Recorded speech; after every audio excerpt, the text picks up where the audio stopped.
WIAC 740 presenta Delvis Grisel y compañía. Soy Delvis Grisel Ortiz y les doy la bienvenida a esta edición de Delvis Grisel y compañía. Lo he dicho muchas veces en este programa y lo voy a repetir otra vez. La ira, la avaricia y la estupidez son tres grandes males. Hoy día, sinceramente, esos males nos arropan.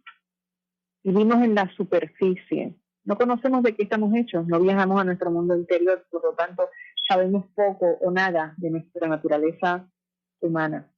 Claro, hay gente que se dedica a estudiarla y sabe, pero muchos de ellos se dedican a la manipulación de los que no saben. Pero eso es historia aparte, de eso no vamos a hablar. Cada día mostramos más incapacidad de resolver diferencias con madurez y sobre todo en armonía. Cada día notamos más brutalidad en los crímenes, especialmente contra la mujer. En Gurabo, un hombre ha golpeado a una mujer, luego la amarró del cuello, la ahorcó y con la soga la arrastró por la carretera en su vehículo. Estos sucesos salvajes seguirán levantando odios, corajes e interrogantes, muchas interrogantes. El crimen de Gurabo definitivamente fue salvaje y deshumanizante. ¿Qué es lo que nos pasa? Y de hecho no es el primero de esa categoría, es que va subiendo de color. Tenemos que trabajar para ser humanos, porque si no seguiremos perdiendo la pelea. Y esta es una pelea que nadie debe evadir. Dicho esto, quiero presentar a mi compañía de hoy, que se trata de Catherine Angueira, psicóloga social comunitaria, feminista, activista a favor de los derechos de las víctimas de crimen. Yo invité a Catherine porque leí su columna en el diario El Vocero acerca de las llamadas listas del Yo Te Creo. Esta opinión de Catherine se llama Lista Anónima de Agresores, Burka Tecno, y fue publicada el 6 de septiembre de este año, o sea, hace unos días atrás. En esa columna, Catherine hace planteamientos que mueven a la reflexión. Por eso me pareció importante invitarla para conversar sobre su pensar en estos asuntos. El caso es que, bueno, hemos planificado esta entrevista y de pronto está en el medio del asunto de Gurabo, que ninguna de las dos puede evadir comentar. Así que más tarde hablamos de la columna, pero vamos a iniciar esta conversación hablando sobre este atroz crimen de Gurabo. Buenos días, Katy. Muy buenos días, Delvis Grisel, tantos años que no habíamos coincidido. Gusto en poder tratar de educar a través de estos medios con la ayuda tuya como periodista, muy seria que eres, sobre un tema que es tan escabroso, ¿verdad? Que nos toca de cerca en el corazón y el alma a nosotras las mujeres, pero que también debe trastocar la conciencia de todos los varones que puedan estar escuchando para buscar la manera de frenar que esto no vuelva a ocurrir. Sobre todo los varones. Exacto. Yo no quisiera dividir las cosas en blanco y negro, hombres y mujeres, y los buenos y los malos, pero en una sociedad... No, pero es que tú, espera, lo que pasa es que tú los has traído como que es importante que tomen conciencia, que tú estás haciendo este proceso de educación que vas a hacer ahora y estás diciendo la importancia de que los varones vean esto. Yo creo que sí, lo que yo estoy recalcando lo que tú has dicho, que ciertamente claro, es bien importante. Claro, porque en un patriarcado, ¿verdad?, donde todavía al día de hoy el género masculino es el que ejerce el poder, todavía al día de hoy eso ocurre, a pesar que han habido unos adelantos para que se respete la dignidad de todo ser humano por partes iguales, ¿verdad? Así que en la medida que el patriarcado se sigue reproduciendo al día de hoy, y eso es innegable, pues entonces quienes están usualmente en esas posiciones de poder para tomar decisiones y frenar que ese género masculino cese de sentirse que son dueños y señores y que pueden asesinar a mansalva a mujeres como el último castigo por ellas no someterse a los designios de una relación o en los designios en esa desigualdad entre hombres y mujeres, pues sí hay que hacer un llamado a que ellos también cobren conciencia y de alguna forma u otra se unan a este reclamo de que todo el mundo en Puerto Rico y en el globo debe ser considerado igual en su dignidad. Así que por eso y sobre todo, seguro, ¿no? Y sobre todo, pienso yo, que el valor más grande que tiene la concienciación de los varones es que ellos mismos hagan cambios en conducta y sirvan de modelo. Y eso se vaya ampliando y cambiando, ¿no? Eso es correcto, y que ellos cobren conciencia y hagan una evaluación muy desmenuzada de cuáles son las pequeñas y grandes asuntos de la forma que ellos se comportan, que van a reproducir a distintos niveles la violencia contra la mujer, ¿verdad? Yo no estoy diciendo que todo hombre en Puerto Rico es un maltratante, ni que todo hombre es un violador, pero la sociedad los encamina por la forma que son socializados y educados a ejercer este papel de poder sobre nosotras las mujeres. Así que eso es indiscutible. Hemos logrado unos avances, pero nos falta mucho camino por andar, y en ese sentido yo quiero primero que nada unirme a una expresión de solidaridad solemne con la familia y los sobrevivientes de Rosa Julia Félix Gómez, que ha sido asesinada de una forma tan salvaje, atroz, por parte de este señor cuyo nombre se alega, que es Jorge Batiste Colón, ¿verdad? Cada vez que leo una historia de cómo se asesinan mujeres en Puerto Rico, van subiendo de tono en términos del nivel de violencia que se utiliza. O sea, si no es suficiente, por poner suficiente entre comillas, ¿verdad?, el asesinar a una mujer, ¿cómo es que encima de la forma que se asesina va acompañado de estos otros niveles de degradación y humillación para garantizar que el hombre se sienta que está tratando como una filtrafa a esa mujer? O sea, ese asunto de haberle golpeado a Rosa Julia, que siempre me gusta nombrarla por nombre y apellido a las víctimas, Rosa Julia Félix Gómez, que fue con un 2x4 de esos, según se dice en las noticias, ¿verdad?, un pedazo de madera, le fractura el cráneo, pero eso no es suficiente para llenar y satisfacer el afán del poder de este señor, y entonces viene y le amarra una soga por el cuello y la arrastra. Ustedes recordarán hace años atrás un caso que hubo, creo que es en el área oeste de Puerto Rico, donde se arrastró un caballo. Y esa convicción, no sé cuántos años de cárcel se echaron a la persona. Aquí se están tratando las mujeres como un nivel de una degradación.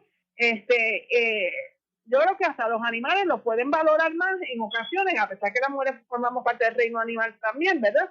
Pero esto también rememora la época de la esclavitud, cuando los esclavos los linchaban y los ahorcaban y los arrastraban también de esta manera. O sea, hemos echado para atrás cuántas décadas y cuántos siglos en la historia de Puerto Rico. En lugar de evolucionar, estamos como involucionando, ya estamos yendo en retroceso.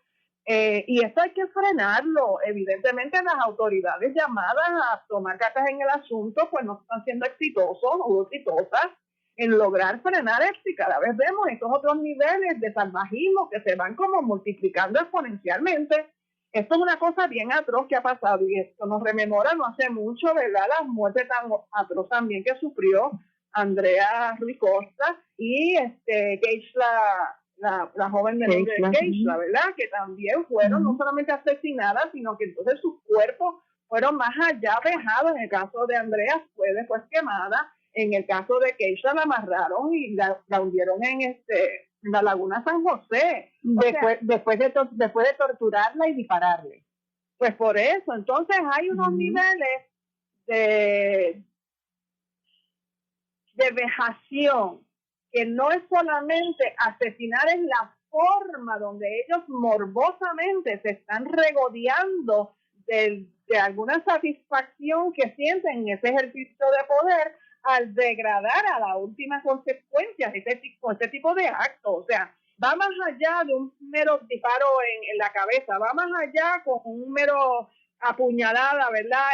No, esto es continuamente. Me acuerdo entonces, ¿te acuerdas el caso que dio pie a la ley 54, el caso de Ivonne, que con el baloncelista, su marido en ese momento, Richie Pietri, que era un baloncelista que le llamaba el caballero de la cancha, ¿verdad?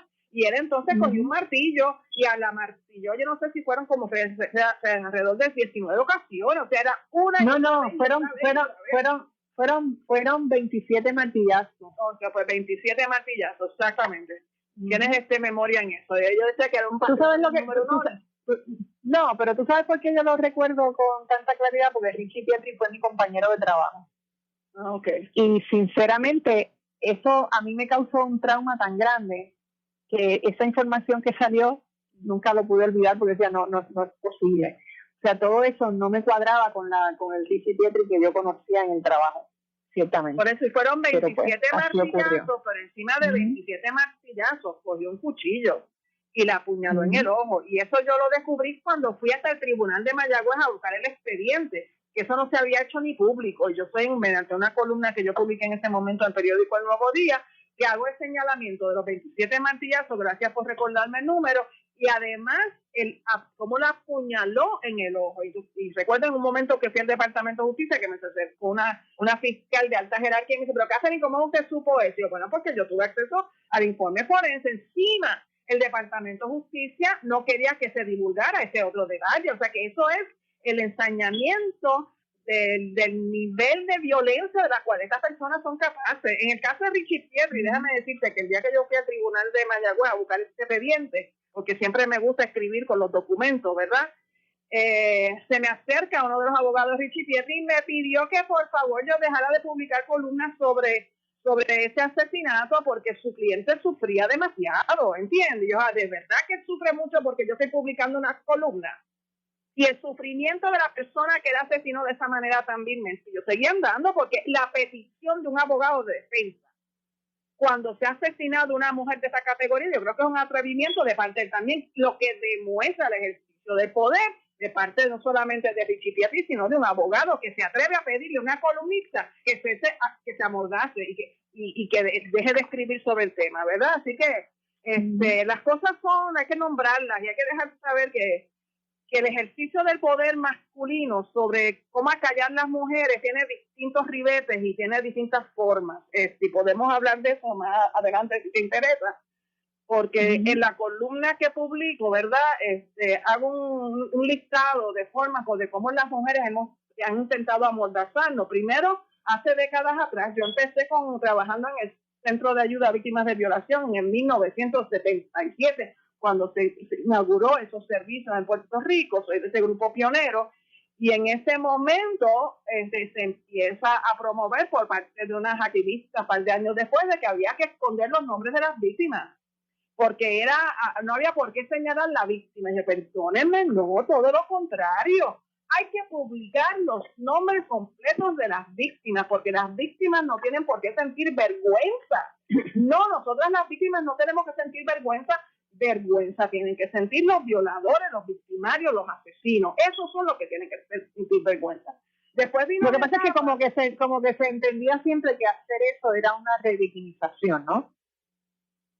Pues esa era la razón. La revictimización desde la perspectiva mía, que nadie puede poner en duda mi compromiso con esta lucha, porque lo viví en carne propia, ¿verdad? Al año que se iba a cumplir el primer aniversario del Centro de Ayuda a Víctimas de Violación, casualmente yo soy secuestrada y violada por una pandilla de al menos 3 hombres. Así que a mí nadie me puede decir que yo no entiendo la dinámica, la entiendo a la perfección, y llevo más de 43, 44 años dando la cara con nombre y apellido, porque entiendo que uno tiene que servir de ejemplo para educar de que no hay que sentir vergüenza. Hay que aprender a hablar de eso públicamente. Así que para mí siempre ha sido terrible ver que se escondan los nombres de las víctimas. No, señoras y señores que me pueden estar escuchando. Lo próximo que se empezó a hacer es que empezaron con la táctica de cerrar las salas del tribunal para que cuando la víctima fuera a declarar, ella que se sintiera más cómoda para dar su testimonio. Pues yo también estoy en contra de eso, perdónenme, a menos que sean menores de edad. Las mujeres hechas y derechas tienen que crecer, tienen que empoderarse para enfrentar no solamente el victimario en la sala, sino frente a la prensa del país, porque es la prensa la que va a fiscalizar que ese proceso en el tribunal corra como se supone que corra en una democracia. y la prensa. Bueno, y es que perdóname, Katy, es que si las mujeres no se ponen de pie y salen de frente, pues es muy difícil hacer transformaciones. Tengo que hacer una pausa. Catherine Angueira, regresamos en breve.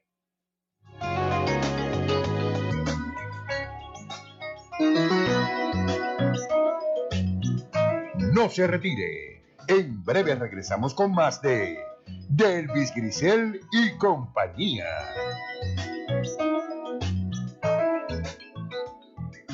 A los 16 morí en un accidente de auto. A los 54 me convertí en abuelo. A los 31 fundé mi propio negocio. A los 43 le di la vuelta al mundo. A los 29 fui padre por primera vez. Cuando donas tus órganos, vives más allá de tu vida. Lifelink de Puerto Rico. Regístrate como donante en donavidapuertorico.org. En el Hospital del Niño de Puerto Rico llevamos más de 90 años brindando servicios a nuestros niños, gracias a tu apoyo. Hola, mi nombre es Annette Natter y cuidarlos es mi pasión. Brindamos servicios terapéuticos a sobre 3,000 familias a través de toda la isla. Visita hdnpuertorico.org, conócenos y ayúdanos. Un niño es tan pequeño que cabe en cualquier corazón. Sociedad Pro Hospital del Niño. Tu tiempo es valioso y yo no te hago perder el tiempo en la mañana. Aquí en Sin Tapujos Repensando a Puerto Rico te damos las entrevistas, la información que necesitas saber para comenzar tu mañana bien informado. Todos los días de 6 a 9 de la mañana por WIAC 740. Sin tapujos, con la mejor manera de llevar la noticia. Por esta tu emisora, WIAC 740.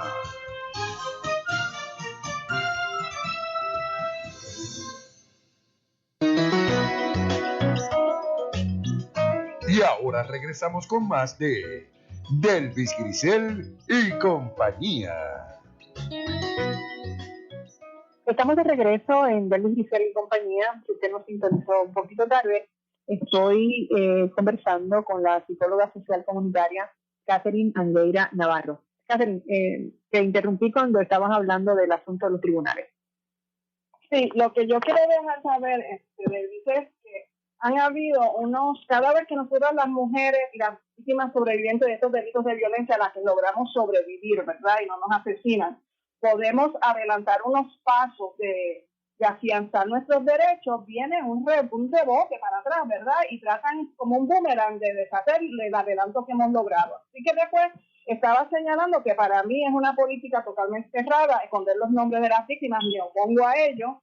Segundo es cuando se cierran las salas de los tribunales para que las víctimas declaren, y de esta forma se prohíbe que la prensa pueda fiscalizar que el tribunal cumpla con los rigores de respetar los derechos de las víctimas. Así que la prensa tiene una función muy esencial, que es velar de que el tribunal respete los derechos de las víctimas como los de la defensa, que la defensa no se burle de las víctimas, que el fiscal cumpla con su deber de haber hecho su investigación correctamente y describa la evidencia y dirija ese interrogatorio cuando la víctima va a declarar de forma respetuosa, sin coartarle tampoco la libertad de expresión que tiene una testigo, ¿verdad? Así que hay una función que se vela en una democracia como si estuviéramos en Corea del Norte, donde los tribunales son a puerta cerrada y allá un tribunal puede tomar la decisión para mandar a ejecutar sumariamente a una persona. No vivimos en una democracia y yo creo en esa transparencia. Pero después vino otra fase donde el periódico El San Juan Star en 1995, cuando Jerry Angulo era el dueño del periódico, recién él inauguró en la gerencia de ese periódico, cambió la política y imprimió en un editorial de página completa en letras azules, y digo azules a propósito porque así fue, anunciando que la política nueva editorial de ese periódico es que no iban a publicar más historias que tuvieran que ver con casos de hostigamiento sexual en el trabajo hasta tanto en cuanto no se bajara con la sentencia final. Y eso era una medida para proteger un caso que había contra Salomón Derby, si no me recuerdo en ese momento, ¿verdad? Así que en ese momento yo publiqué una columna en El Nuevo Día criticando esa propuesta del periódico San Juan Star. Estuve en comunicación con Jerry Angulo, me contestó una carta y dejó saber que entonces iba a revisar su postura y logramos echar para atrás ese absurdo de entonces de amordazar los casos de hostigamiento sexual en el trabajo en el periódico San Juan Star. Después vino la fase, también en los 90, de un divorcio de la señora Ivonne Gil Bonner, que se estaba divorciando del juez del Tribunal Supremo de Puerto Rico, Francisco Rebollo, donde a nivel de primera plana del periódico El Vocero era el único medio que estaba cubriendo este divorcio porque el juez Rebollo era juez asociado del Tribunal Supremo, así como que la gente se frisa, ¿verdad? Se congela y no actúa acorde a la fiscalización correcta. Y en ese momento el periódico El Vocero sí estaba cubriendo esa historia que se estaba viendo en la sala de familia y de repente, de un día para otro, mandaron a cerrar las salas de familia y amordazaron a la prensa al día de hoy mediante un proyecto de ley que se le presentó a Augusto Sánchez, entonces representante, para cerrar las salas de familia, para que la prensa no pudiera fiscalizar. Y eso es un acto totalmente, desde mi perspectiva y abogados que he consultado, eso es un acto inconstitucional. En una democracia los tribunales tienen que ser públicos y abiertos y transparentes. Pues al día de hoy nadie se ha atrevido o ha querido litigar para declarar inconstitucional esta ley. ¿Por qué? Porque entonces todos los funcionarios, todo el mundo, ¿has escuchado, Delvis, algún proyecto de ley a esos efectos? Para reabrir y ordenar reabrir esta sala, pues no se hacen porque todos los políticos se quieren proteger porque algún día se van a divorciar y así frenan que la prensa les cubra, ¿verdad?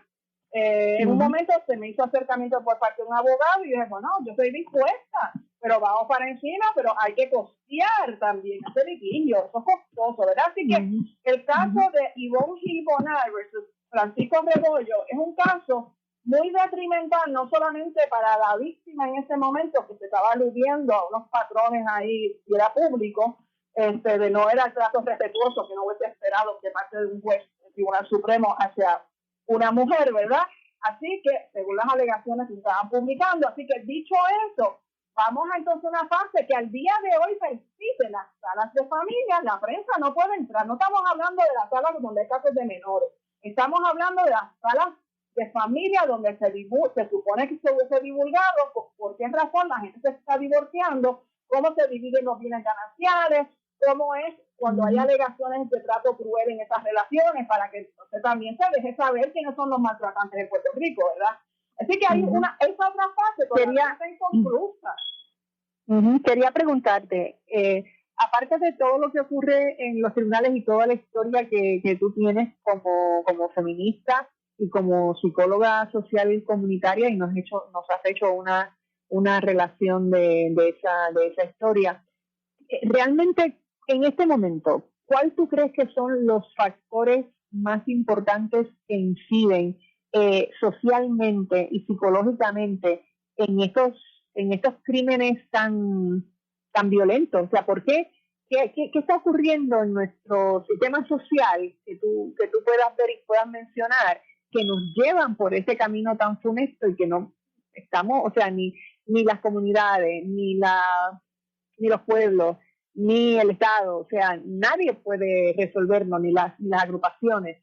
¿Qué es lo que nos está pasando? ¿Dónde tú encuentras el corazón de esta problemática? Bueno, la raíz del problema sigue siendo la inequidad en ejercicio del poder cuando es por razón de género, estos asesinatos. No estoy hablando de otro tipo de violencia, estamos hablando de la violencia de un hombre contra una mujer, ¿verdad? Por razón sí, de a género. eso me refiero. Y dentro de exacto, eso, ¿no? Y que sean crímenes tan violentos. Sigue siendo, y yo empecé a hacer esa relación de eventos en los tribunales porque es el foro protegido, entre comillas, que se supone puedan ir las víctimas a denunciar antes que ocurra su asesinato, ¿verdad? Como fue el caso de Andrea Ruizco Costa, que se vio que ella hizo unos intentos, que el tribunal no le respaldó a ella ni quiso escuchar la súplica de ella, ¿verdad? De cómo su vida corría peligro. Así que por eso me remito nuevamente a los tribunales, porque en la medida que logramos avanzar que en el derecho y en los trámites oficiales se abran esas puertas para que las víctimas sean respetadas, pues entonces ese canal debe correr casi medio siglo más tarde, que estamos 44 años más tarde, casi medio siglo, pudiendo recoger y rescatar a esas mujeres, ¿verdad? Esas víctimas. Pero por otro lado, la raíz del problema es cómo se va a deshacer esa raíz a través de la educación. Y ese es el púlpito de donde cual se puede empezar a fomentar otro tipo de visión de mundo, donde haya una equidad en el respeto a la dignidad de todos los seres humanos por igual. Entonces ahí llegamos al rincón.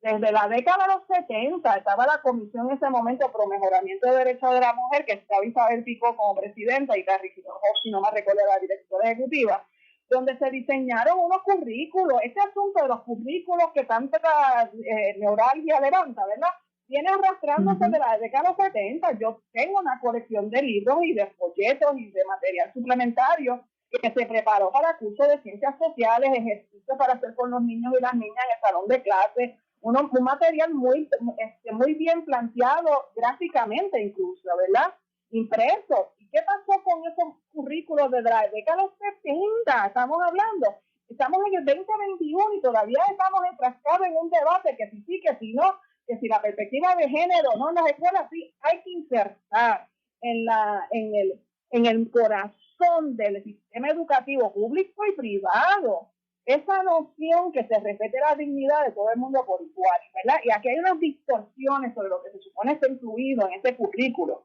Pero si nos remontamos a la década de los 70, vamos a la cosa más elemental, la dignidad del ser humano es inviolable.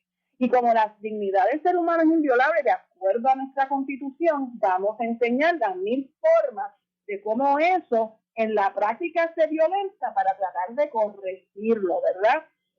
Además, que hay una legislación federal, si no me acuerdo mal, es el título 9, que requiere también que no haya discrimen por razón de sexo, lo que se llamaba por razón de sexo en un momento, y ya se llama género. En los sistemas escolares para recibir fondos federales, ¿verdad? Así que hay otra vía por ahí por donde se puede exigir eso.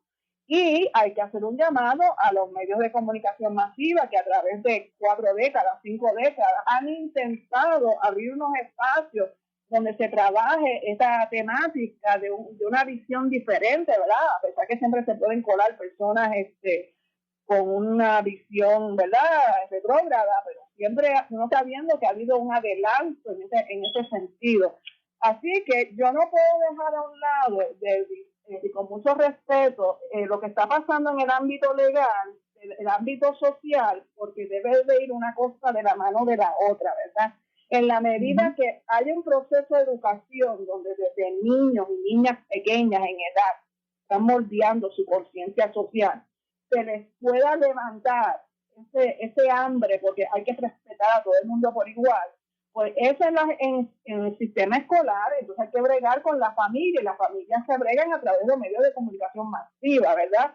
Cuando hay unos espacios de servicio, cuando las víctimas van a unos espacios de servicio que están disponibles desde el 77 en Puerto Rico, y está delitos sexuales en la policía desde el 76, y está la división de delitos sexuales en justicia del 77 al 78 también, ¿verdad? Así que dicho eso, hay unas estructuras que todas las que hemos sido activistas en esto, y yo he llevado un papel protagónico en eso, ¿verdad? No quiero usar la palabra protagónico de mala forma, es como que sí, yo he estado en ese frente de lucha. Hemos abierto unos espacios, pues ahora hay que buscar que haya la voluntad para que se entienda el alcance de lo que se debe estar trabajando. Para mí, este tipo de asesinato con estos otros niveles de vileza, ¿verdad? Con este otro nivel de salvajismo. Hace años atrás, ustedes recordarán el caso de Toño Bicicleta. Toño Bicicleta, yo visité el hogar de una familia donde él había decapitado a una mujer, ¿entiendes? O sea, esto no es nuevo tampoco. Toño Bicicleta es de la década de los 80 y 90 en Puerto Rico, ¿verdad? Yo me senté en el balcón de una casa con una familia donde allí se había decapitado a un ser querido allí, ¿verdad? Y entonces hay tantas dimensiones del problema que hay que atajar. Está el aspecto de educación. Sí, no, y sobre todo con las áreas que has mencionado, pues el problema también es que no hay congruencia, todo el mundo no está trabajando adecuadamente a la vez, pues entonces no puede funcionar esta máquina, porque tiene unas piezas que no están funcionando. Pero tengo que hacer otra pausa, Katy, regresamos en breve. Disculpa, regresamos de inmediato. Ok.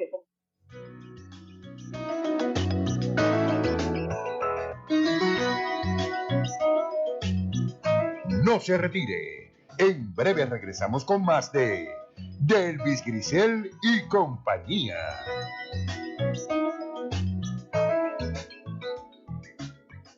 Si deseas ofrecer un excelente servicio de café, ya sea en tu oficina o negocio, el programa de Nescafé Solutions es tu mejor alternativa. Desde el típico café con leche, el exclusivo Fresh Vanilla o nuestro exquisito chocolate caliente. Nescafé Solutions, sabores que exaltan y llenan todos tus sentidos. Para información de nuestros sistemas y equipos especializados para tu negocio u oficina, llámanos al 787-731-4551 de Swear Corporation. Me veo como mi hermana de 11 años. Papi, al principio me gustó llegar a ser el más alto del salón, pero ahora algunos niños me están molestando. Si su hija es menor de 8 años y nota cambios físicos inesperados como el desarrollo de senos o vello púbico en las axilas, quizá la pubertad está llegando antes de tiempo. Si su hijo tiene 9 años o menos y ha notado cambios físicos como vello facial, púbico o en las axilas, quizás es hora de visitar a su médico. La pubertad puede empezar entre los 8 a 13 años en niñas y entre 9 a 14 años en niños. Los cambios físicos muy temprano pueden ser señales de pubertad precoz y desarrollarse demasiado rápido no es demasiado bueno. Hable con su pediatra o médico primario y visite pubertadmuypronta.com. Auspiciado por AbbVie. Best of Broadcast Group anuncia que tiene disponibles excelentes y modernas facilidades para alquiler de oficinas con fácil acceso al Expreso 22 y a la carretera Puerto Rico 5. Las mismas cuentan con amplio estacionamiento y están localizadas en Final Marginal de La Goya, frente al Expreso 22, entrando por Roger Electric, calle Alan Mejía Final, en Bayamón. Para información y detalles, 787-620-9898. Esta es una excelente oportunidad para el crecimiento y desarrollo de su empresa. ¿Se preocupa de cuánto bebe otra persona? ¿Se siente enojado, confundido o deprimido? ¿Cree que si el bebedor le amara, dejaría de beber? Si ha contestado sí a alguna de estas preguntas, no está solo. No todos los que están atrapados por el alcohol son alcohólicos. La familia y los amigos también sufren. Al-Anon o Alatín puede ayudar. Llame al 1-888-4-ALANON o visite alanon.com. Y ahora regresamos con más de Delvis Grisel y compañía.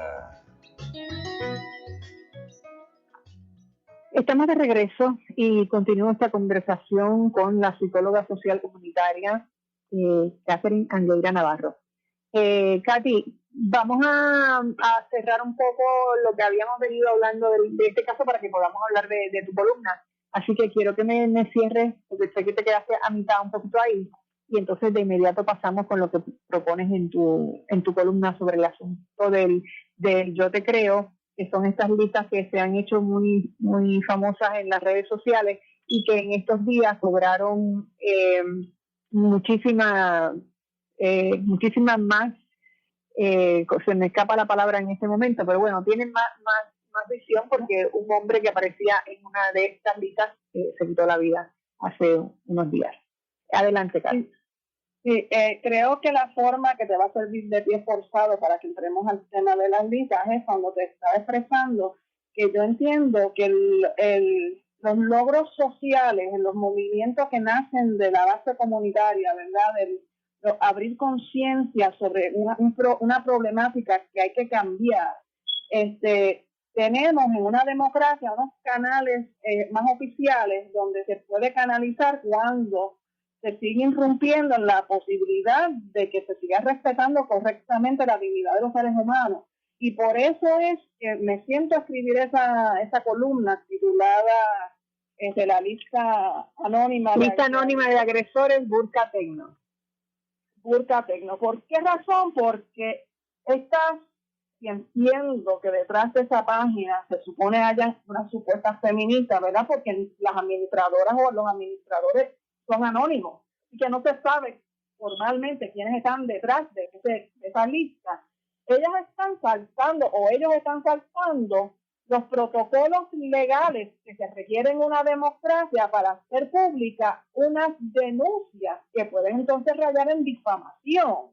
¿Por qué digo esto? Porque cuando tú haces un señalamiento contra otro ser humano en una sociedad democrática, tú no puedes hacer unas alegaciones que tú no las puedas sostener, porque de lo contrario puede ser demandada o demandado por difamación. Así que estas personas han saltado todos los protocolos que hemos instaurado en las vías oficialistas, ¿verdad?, para que se canalice ese tipo de acusación de forma protegiendo los derechos civiles, tanto de las víctimas como de los supuestos victimarios, de manera tal que en una democracia no actuemos como en Corea del Norte, sumariamente, ¿verdad? Porque sí tenemos que velar por el debido proceso de ley. Y en ese sentido, ellas han saltado el hecho. Hay una doctrina en derecho que se llama report en inglés, donde se establece que la prensa de difamación, información que surja de documentos que oficialmente están juramentados, que implican una acusación criminal de perjuro, si estás mintiendo bajo juramento, ¿verdad? Un documento radicado ante una entidad oficial que investiga este tipo de casos, como puede ser una querella ante el EOC, el Equal Employment Opportunity Commission, o sea, la unidad antidiscrimen a nivel federal y a nivel local, como puede ser una querella en la policía oficial, hay un documento oficial, como puede ser entonces que la prensa puede publicar esa información, cierta o falsa, se mostrará en su día una vez acabe el curso ordinario del debido proceso de ley, pero se resguarda la prensa protegiéndose de que son las alegaciones que oficiales. ¿Qué pasa? Después esos documentos oficiales van a pasar por un debido proceso de ley hasta lograrse el desenlace o no. Si un tercero que se supone que sea neutral, que es el tribunal o una agencia administrativa, como puede ser la unidad antidiscrimen, pues entonces cuando se resuelva por parte de la entidad administrativa o cuasi judicial o el tribunal, entonces ahí se publica el desenlace, una vez retiró la evidencia de parte y parte y los cuestionamientos que se hacen de parte y parte, ¿verdad? Eso es lo que se supone ocurre en una democracia. Pero estas personas han saltado todo ese debido proceso de ley y, a mi entender, de forma muy cobarde, ¿verdad? Sin dar un paso al frente ni dejar saber quiénes son las administradoras o administradores de esa página, ni dejar saber quiénes son las alegadas víctimas, ni se deja saber cuáles son los hechos que supuestamente fueron sometidas esas víctimas, ¿verdad? No se sabe cómo, cuándo, dónde, ni qué, que son 4 preguntas básicas en Periodismo 101, ¿verdad? Que se tiene que hacer la prensa cuando publica una información. Estas personas solamente han levantado un listado y que se supone que uno por fe le cree a ellas, porque ellas dicen que ellas son el filtro ante la verdad, solamente ellas son las que reciben o ellos reciben la información, entonces ellos se tornan jueces y sentenciadores sin haber habido debido de ley de nada. Entonces yo tengo que cuestionar que cómo es que casi medio siglo más tarde, desde el 1977, porque existe una tecnología que facilite eso, se ha echado para atrás casi medio siglo en la historia de eso de los derechos de las víctimas. Y en lugar de nosotras las mujeres que hemos sido victimizadas de esta forma, dar un paso al frente y con la frente en alto, ¿verdad? Mirando la claridad de la luz del sol. Respeto y que se encauce criminalmente o administrativamente a la persona que nos ha violentado. Esto es muy serio, que esto se está ocurriendo en una democracia, porque la tecnología lo facilita y entonces así ellas evitan o ellos evitan el filtro de la prensa que tiene que pasar por unos rigores legales para hacer publicación de unas informaciones. Hace tiempo, Delby, que yo vengo siguiendo de la pista a unas mujeres que han hecho uso de las redes sociales, dejando saber sus nombres y sus apellidos y con la cara, ¿verdad? Y hacen un video de esas cosas que se hacen ahora, de esos videos por Facebook, ¿verdad? Live, y los graban y entonces se sigue divulgando las alegaciones que ellas levantan, ¿verdad? Y se hizo contra un profesor de humanidades en la Universidad de Puerto Rico y se hizo contra un político en Puerto Rico que le cogió la candidatura a él y él retiró su candidatura, ¿verdad? De una forma que, a pesar de que esas personas hacen ese paso, donde están las declaraciones juradas, donde ellas están dispuestas a juramentar que lo que ellas están diciendo, están dispuestas a que le bajen con la guillotina de perjuro, si se logra demostrar que ellas están mintiendo. Y ese paso dio una abogada que se estaba divorciando supuestamente de este analista político, ¿verdad? Siendo abogada, ni lo puso bajo juramento, públicamente no se dejó saber. Y en el caso de la otra joven, profesor de humanidades, tampoco, ¿dónde es que está la declaración jurada? Y nadie se le exige. Entonces, en ese proceso... Y sobre todo, Katy, perdona que te interrumpa, y sobre todo porque, bueno, no sabe, todo el mundo es inocente hasta que se le prueba lo contrario, ¿no? Así dice la ley aquí. Pero el caso es que supongamos que la persona es inocente, supongamos, pues el daño de la reputación es irreparable. Eso es así. Porque es difamatorio, ¿verdad? Entonces, esta lista que ha salido de repente, calcando unas listas que se están haciendo en otros países, porque ni siquiera creativas son. Estas son unas listas que están corriendo por otros países, pero yo entré los otros días a Facebook a ver de qué trataban estas listas, y hay estas listas en otros países que los administradores tienen su nombre y apellido público. Aquí en Puerto Rico el anonimato sobre el anonimato, ¿verdad? Entonces no hay... Y estamos hablando ya de cuántas listas, de 16 listas.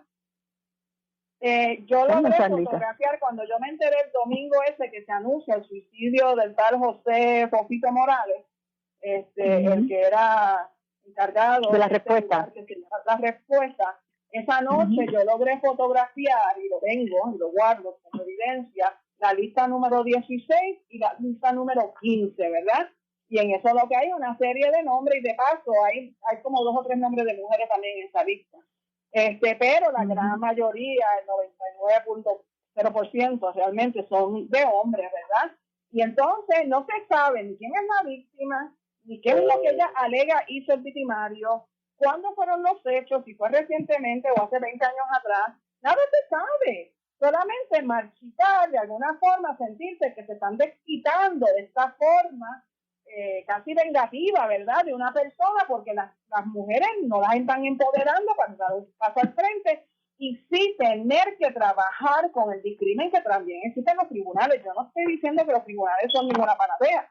Vimos los otros días el caso de Andrea Ruiz Costa, o sea, eso es innegable, pero tenemos que seguir dando la pelea, y la pelea se da con la presencia de la prensa allí, para que la prensa pueda seguir fiscalizando cómo es, que incluso mujeres en la judicatura, mujeres juezas, en Cagua hacen fiesta con las mujeres víctimas del crimen. O sea, yo estoy levantando un listado también ahora en privado, porque no lo he publicado todavía, de las juezas que están fallando siempre en contra de las mujeres que son víctimas y que están yendo ante el recurso del tribunal para que pedir auxilio, y las mujeres llegan al poder en la judicatura y le dan las espaldas a las mujeres también.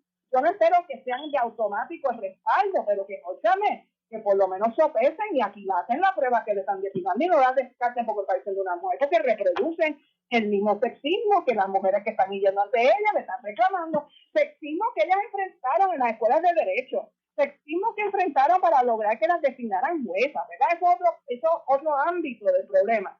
Pero retornando a la lista anónima, de la cual repudio, ¿verdad?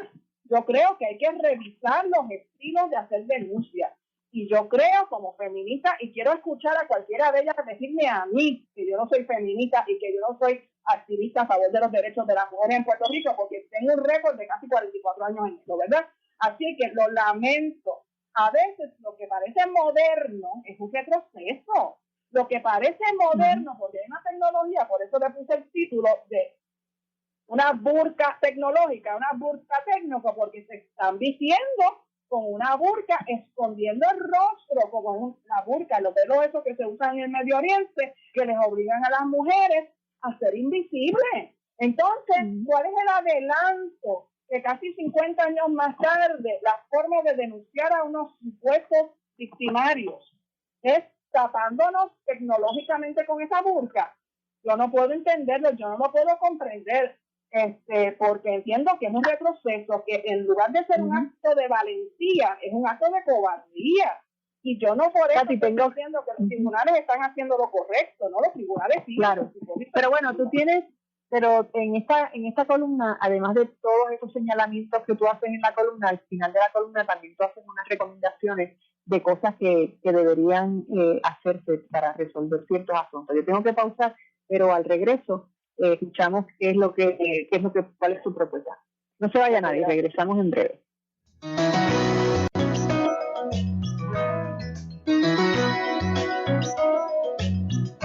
No se retire. En breve regresamos con más de Delvis Grisel y compañía.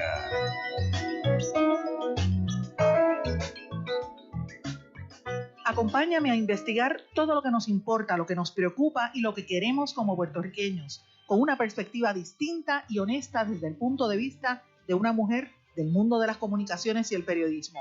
Si quieres enterarte primero, sintoniza de lunes a viernes a la 1 de la tarde en Blanco y Negro con Sandra. Te espero. En Blanco y Negro con Sandra Rodríguez Coto. Sintoniza tu programa deportivo favorito, La Ley Deportiva, de lunes a viernes en horario de 10 a 11 de la mañana por WIAC 740 AM. Disfruta del más completo análisis, las entrevistas que quieres escuchar con Frankie Higginbotham y Jaime Rullán Meléndez. La Ley Deportiva por aquí, por WIAC 740 AM. 160 sobre 110. Tuve un derrame. 150 sobre 90. Y tuve un derrame cerebral. Cuando yo llamé a la ambulancia, ellos no me entendieron. Esto es la presión alta.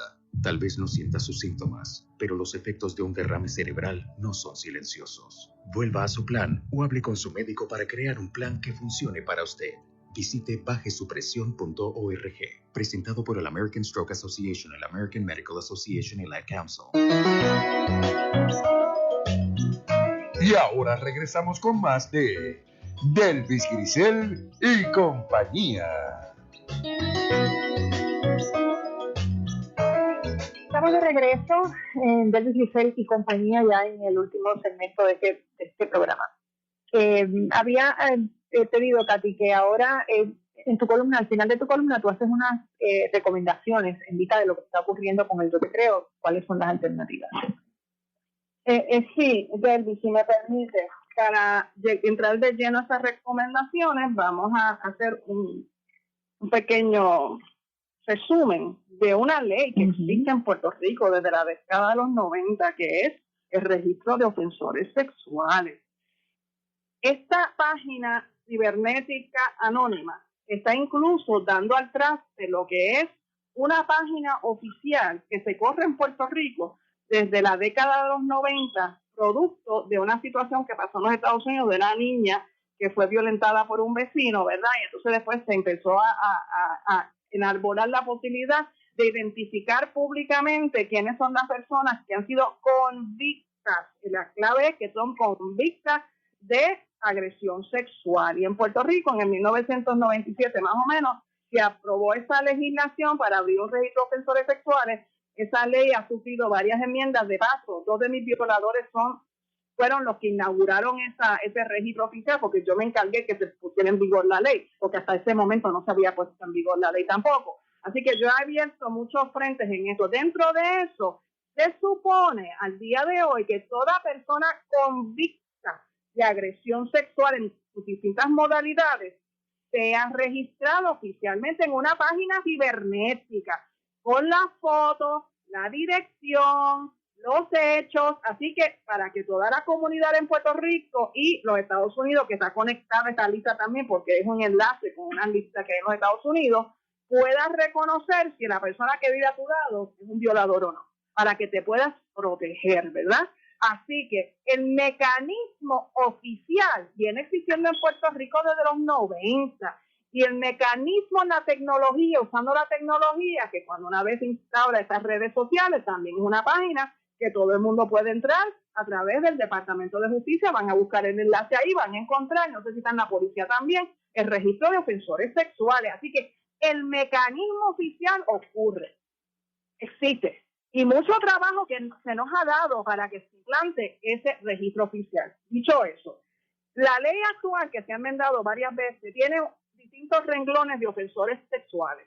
tipo 1, tipo 2 y tipo 3, acorde con la gravedad de la violencia sexual que se comete. Y acorde con la gravedad sexual se requiere también que los que están convictos de tipo 1 estén en la lista 15 años, los que están convictos de tipo 2 estén en esa lista pública por 25 años y los que están convictos por tipo 3 están de por vida en esa lista. Así que el mecanismo oficial tecnológico existe. Vamos entonces a lo que yo ofrezco como solución. Yo le elevé ese listado, yo lo fotografié, la lista 16 y la lista 15, y yo la elevé a entidades correspondientes en Puerto Rico, porque yo le ofrecí la opción de que corrieran ese listado de nombres, porque la tecnología la tienen estas entidades de investigación criminal, que corrieran ese listado de nombres contra el listado de convicciones que existen en Puerto Rico, ¿verdad? De distintos tipos de agresión sexual, y que la corrieran también sobre denuncias que puedan haber en la Policía de Puerto Rico y que la corrieran también en contra de posibles investigaciones que estén abiertas en el Departamento de Justicia federal y local, ¿verdad? Así que hay un mecanismo tecnológico que se pueden activar si las entidades o las autoridades pertinentes tienen interés de correr y comparar a ver si dentro de esos nombres ya hay personas convictas o en proceso de investigación.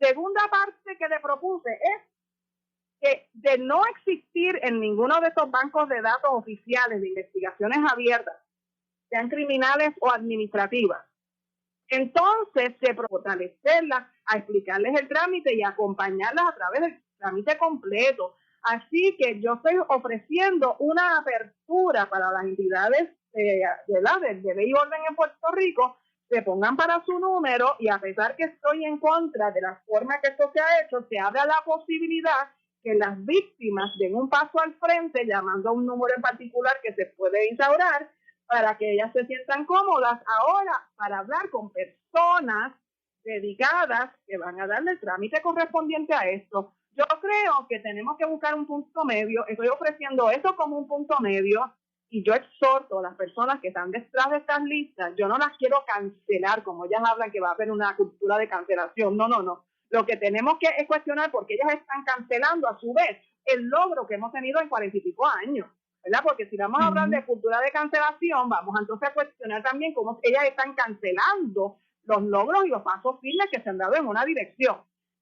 Tengo entendido... Sí, al llevarlo a una cuestión anónima, porque el problema es que ha costado tanto lograr que las mujeres salgan al frente, y entonces proveerles un espacio para que se escondan, pues ciertamente es un retroceso.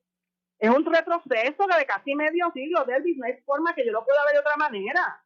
Y ellas se pensarán que están en lo último de la avenida porque están usando la última tecnología y están estirando la piedra para esconder la mano. Pero no, eso es echar para atrás. Las víctimas de estos tipos de violencia de género tenemos que atrevernos a enfrentar y carear de frente a estas personas para quitarle el poder. Mientras sigamos escondidas, estamos dando poder a estos victimarios. Mientras entonces... Y que la realidad es que la mayoría de ellos son cobardes, por eso hacen esas cosas. Es un acto esa criminalidad es un acto de cobardía.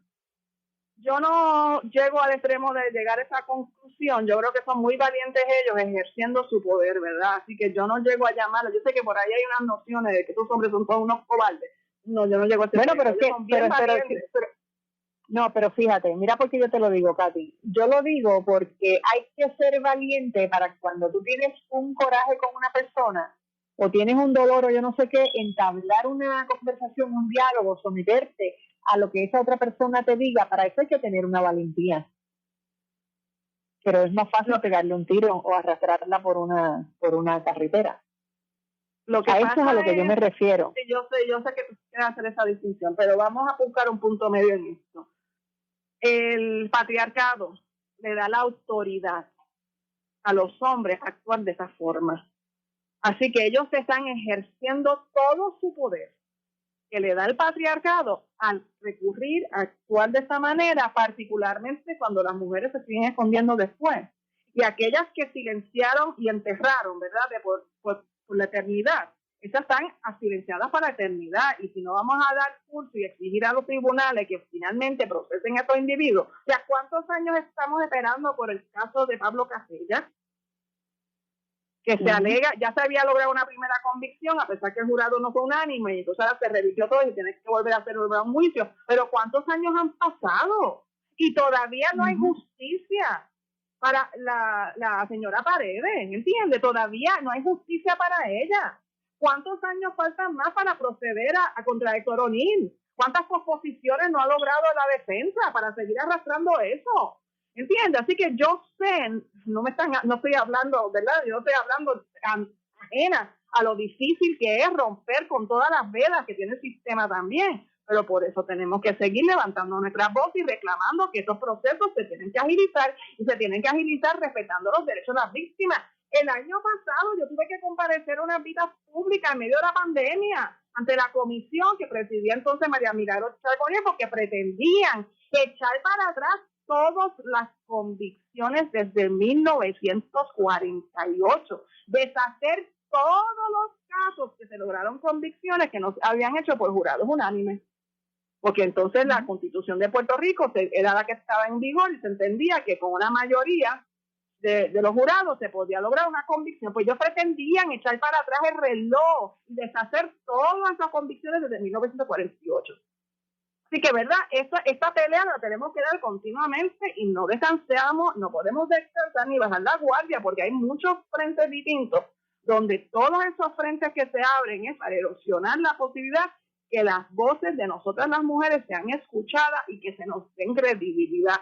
Por ende, yo quiero invitar y exhortar a las personas que están detrás de esa página. Me pueden tratar de censurar, criticar y hacer todo lo que ustedes quieran. Ya a estas alturas de mi vida poco me molesta, ¿verdad? Porque ya yo he enfrentado tantas cosas en la vida y enfrenté a 3 violadores una noche que me iban a matar, ¿verdad? Así que yo estoy viva para contarlo y hacer valer los derechos de todas nosotras. Yo les exhorto, revisen esta estrategia, ábranse para entonces empezar a hacer públicas las alegaciones, exhorten a las víctimas o a las alegadas víctimas que ustedes están recibiendo mediante llamadas telefónicas, a que ustedes las van a acompañar y las van a fortalecer para que radiquen las querellas donde las tengan que radicar y vayan de frente, con la frente en alto, de cara a la luz, ¿verdad? Y que se elimine el burka tecnológico. Se me ha terminado el tiempo, Katy. Estoy muy agradecida de que hayas estado conmigo esta mañana para conversar sobre todos estos temas que nos angustian tanto, porque la realidad es que hay mucha angustia dentro de todo esto que nos está ocurriendo, de sentir que vamos hacia atrás y no hacia adelante, pero vamos a confiar en que vamos a lograr hacer cambio con personas como tú que se mantienen en la lucha a través de toda la vida. Así que muchas gracias por haber estado conmigo, Katy. Gracias por la invitación y sí, la burka tecnológica hay que revocarla. Muy bien. Bueno, amigos, a ustedes muchísimas gracias por escucharnos. Que tengan un día maravilloso y sobre todo lleno de mucha paz. Hasta mañana.